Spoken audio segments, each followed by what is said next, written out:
Everyone loves to talk about the magic of the Camino, the beauty and the breakthroughs and the transformation. But the truth is, the Camino doesn't transform you through comfort.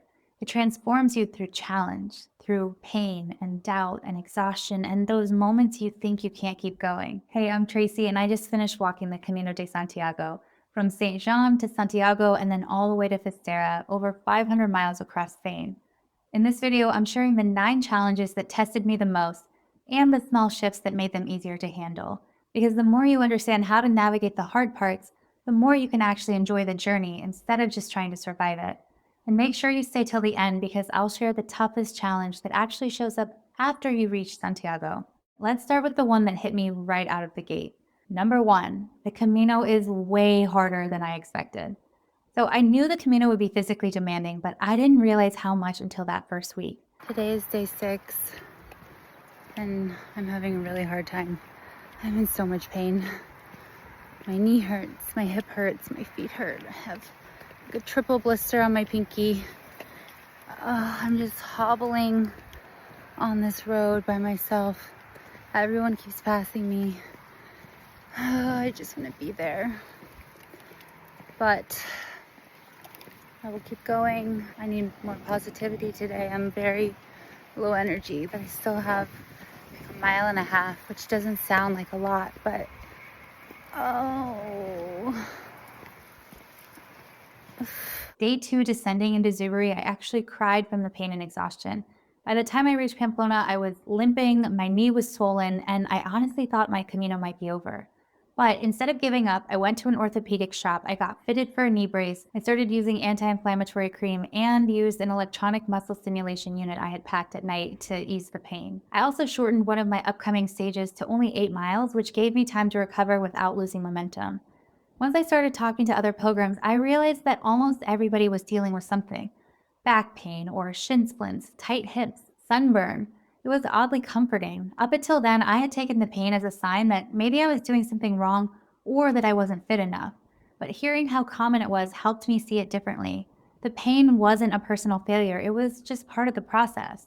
Everyone was pushing through their own version of it, and that perspective made it easier to stop fighting and start managing it. The biggest mistake you can make in the first week is pretending the pain isn't there. If you respond early, brace it, or rest it, or treat it, it can mean the difference between adapting and quitting. But here's the thing about the Camino. Just when you think you found your rhythm, the mental challenges show up next. Challenge number 2, the fear of what's ahead. Before tough days or unfamiliar sections, my mind would spiral. I'd look ahead at the next day and see a steep climb or a long stretch with no towns and immediately start worrying about how hard it was going to be. Someone had told me the first 10 days are physically painful and the next 10 are mentally painful, and I couldn't stop thinking about it, especially when I heard people talk about La Meseta and how endless and lonely it was supposed to be. I imagined hours of heat and no shade, no food, no bathrooms, and honestly started to feel like something I was going to have to survive. But once I got there, I was surprised. It wasn't empty, it was peaceful. There were a couple of food trucks along the way and a pace that finally felt manageable.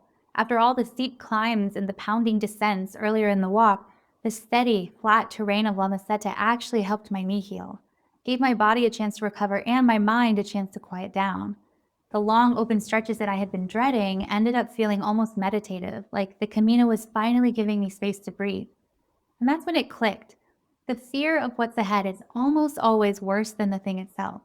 The stories we build in our heads drain more energy than the actual walking ever does. Once I started shrinking my focus, just thinking about the next village or even the next kilometer, everything shifted. And that became my go-to strategy. Next step, not next stage. We're doing it. One step at a time. That's all I'm focusing on. That simple shift, staying where my feet were instead of where my brain wanted to go, made every day lighter. Now, even when I stopped overthinking what was ahead, the exhaustion of what was right in front of me started to catch up. Challenge number 3 is total exhaustion. Exhaustion is one of the most underestimated challenges on the Camino. Because it's not usually just one rough night, it's that constant combination of noise and poor sleep and early mornings that just slowly grinds you down. The albergues can be loud.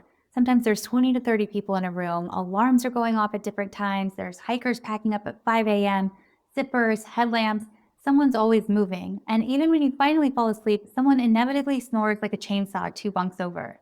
My first night, after trying to drown out the snorers, probably got only about 4 hours of sleep before the wrestling started. The next day, descending into Zubiria, I was completely drained, both physically and mentally. By the time I arrived, I was so wiped that I asked if they had a private room. It cost more, but it was worth every euro. That one night of quiet made all the difference, and after that, I started booking private rooms more often, especially when I knew I needed recovery. For me, it wasn't about being antisocial, it was just about giving my body and nervous system a break. Some people thrive in the communal atmosphere, and others need space to recharge. Both are valid. And as if sleep deprivation wasn't enough, the Camino finds other ways to test you, starting with the weather. Challenge number 4, weather extremes. There's one thing the Camino will humble you with, it's the weather. You're exposed most of the time. Someone actually once called this the skin cancer march, and honestly, they weren't wrong. There's almost no shade for very long stretches, and I saw some serious sunburn fails. The heat can be so intense, especially in the afternoons, and even if you start early, you'll end up walking under the full sun for hours. It is so hot today. Climbing up from down there. And it's so hot, there's no cloud coverage. Sunscreen becomes your best friend, and reapplying isn't optional, it is survival. And there's the wind. Some days it was so strong that it felt like it was pushing me sideways, and it was dusty and loud and relentless. Another super windy day out on the plains.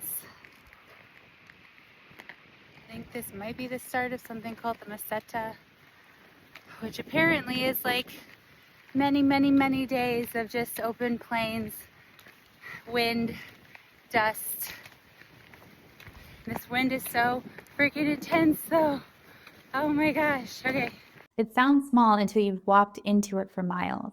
Now, I got lucky with rain and only had a few days of it, but rain changes everything. The terrain gets slippery, it can get very cold, and morale drops fast. This is my current status. Oh my god. This is so hard. We're still like 2 or 3 miles away and the rain is like sideways. So good rain gear and quick drying socks are worth every ounce they weigh. The Camino teaches you how little control you have over the elements. One day it's rain, the next it's wind, and the next day it's something else entirely. And it's very cold today, so I have my oopsie. But we've got some cool weather to kick us off this morning, and hopefully it won't get too hot during the middle of the day. Towards the end, I saw smoke in the distance and a fire truck on the road. Wildfires had swept through parts of the trail a few weeks earlier, so we were all a little scared of another breakout, but thankfully they'd been contained by the time we were there. But it was a reminder of how real and unpredictable these conditions can be. You can't control the weather, but you can prepare for it. You can bring sunscreen, a hat, a rain jacket, a buff, electrolytes, and a sense of humor for when everything hits at once. Now, even on the easy weather days, the Camino still finds a way to wear you down. This time not with terrain or heat, but with choices. Challenge number 5, decision overload. So once you've made peace with the weather, the next thing that wears you down isn't the elements, it's the planning. At first, I thought the Camino would be simple, just follow the yellow arrows, right? But in reality, every day comes with a steady stream of small choices. Where to stop, where to eat, whether to book ahead or just show up, which cafe, which albergue, which stage. And for me, this one hit harder because I have ADHD and I found this constant decision making to be draining. Now, if you're more naturally go with the flow, you might not feel it as much. But the first time I was really feeling it was after leaving Estella, because up until that point, everyone in my Camino cohort, basically the people who started walking around the same time as me, had been staying in the same towns. But after Estella, things started to shift. Some people went further, others took shorter stages, or even rest days in bigger cities. Even the Camino itself started offering split paths, regular or alternate routes, and I found myself constantly trying to predict which was the right choice. Every decision started to feel high stakes, but the truth is most of them didn't matter. Each place you stay is only for one night. Even the rough ones, like the night I ended up in a place with bed bugs and had to try sleeping sitting up in a chair, it was over the next day. You wake up, you start walking, and life moves on. And once I finally accepted that, planning got so much easier. I just started making good enough decisions instead of perfect ones, booking 1 or 2 nights ahead if I wanted a private room, grabbing a few groceries so I didn't have to debate every cafe along the way, and letting everything else unfold. The Camino gives you freedom, but that freedom can turn into mental clutter if you overthink it. The trick is to make lighter choices and trust that wherever you land, it'll be fine. Because by tomorrow morning, you'll be somewhere new anyway. And once you finally stop overthinking the logistics, you realize there's something else to adapt to: the culture itself. Challenge number 6: cultural curveballs. Spain runs on a completely different rhythm, and if you don't adapt to it, you will feel it fast. Shops close mid afternoon, dinner starts later than you'd expect, and even simple errands require a little planning.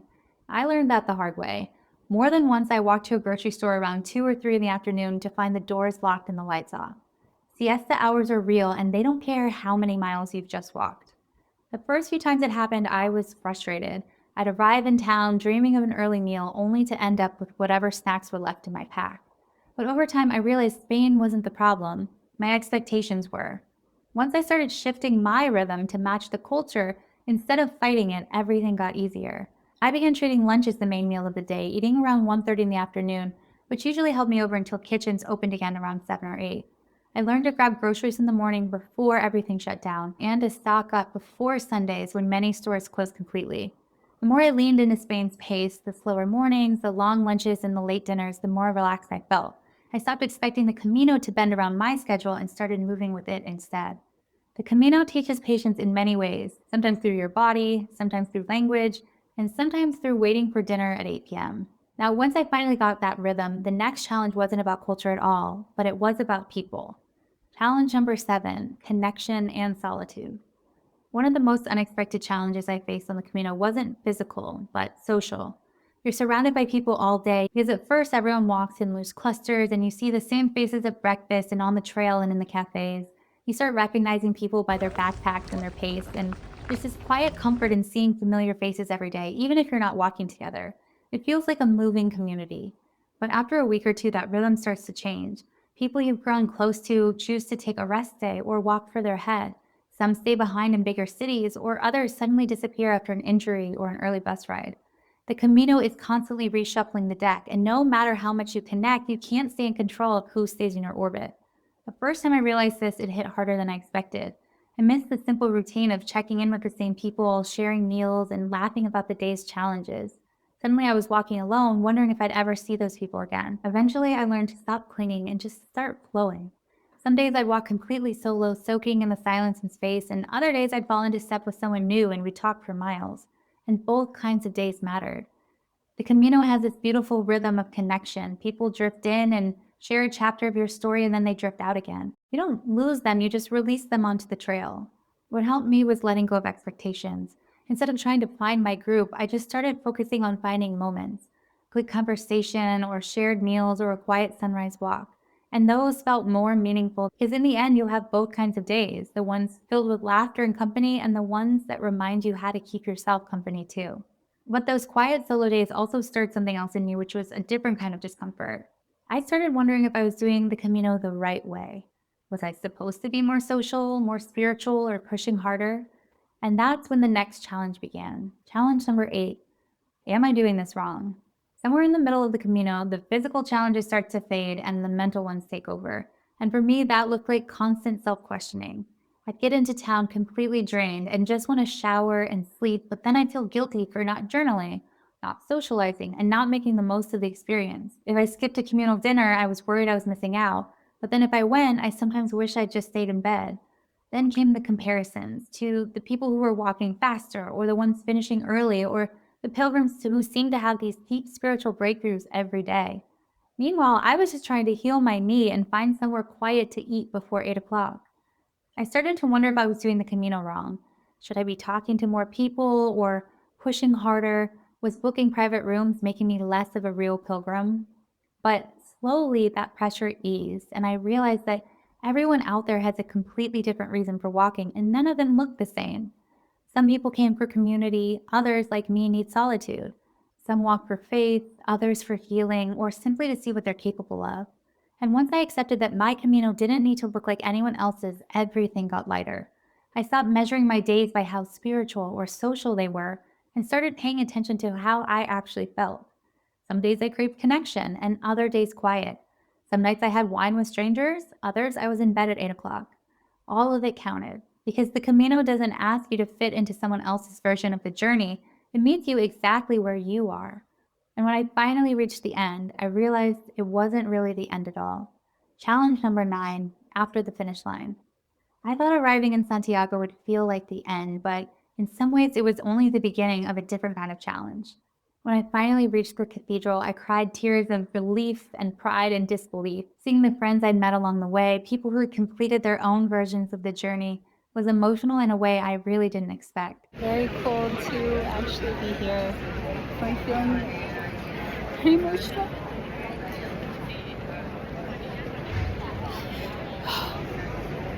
This is really hard.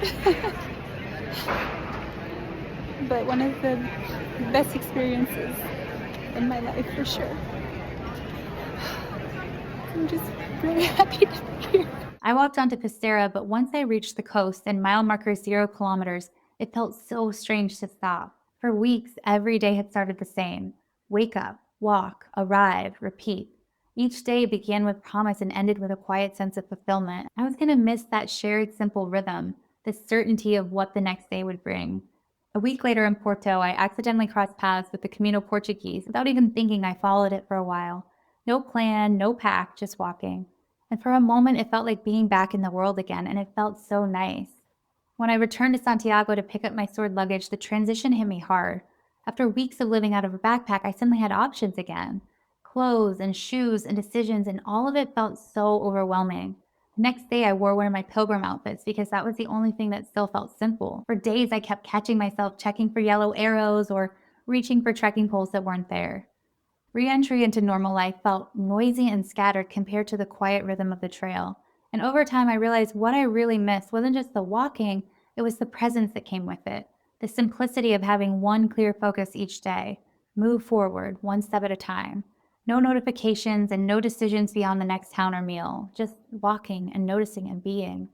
So now I try to bring small pieces of that feeling into my daily life: a morning walk, or a few quiet moments of gratitude, or the reminder that movement itself can be meditation.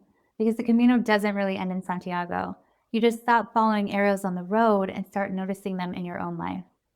So if you're getting ready to walk the Camino, or even just thinking about it, I really hope this helps you feel more prepared for the hard parts and not scared of them. Because the truth is, they're not separate from the magic.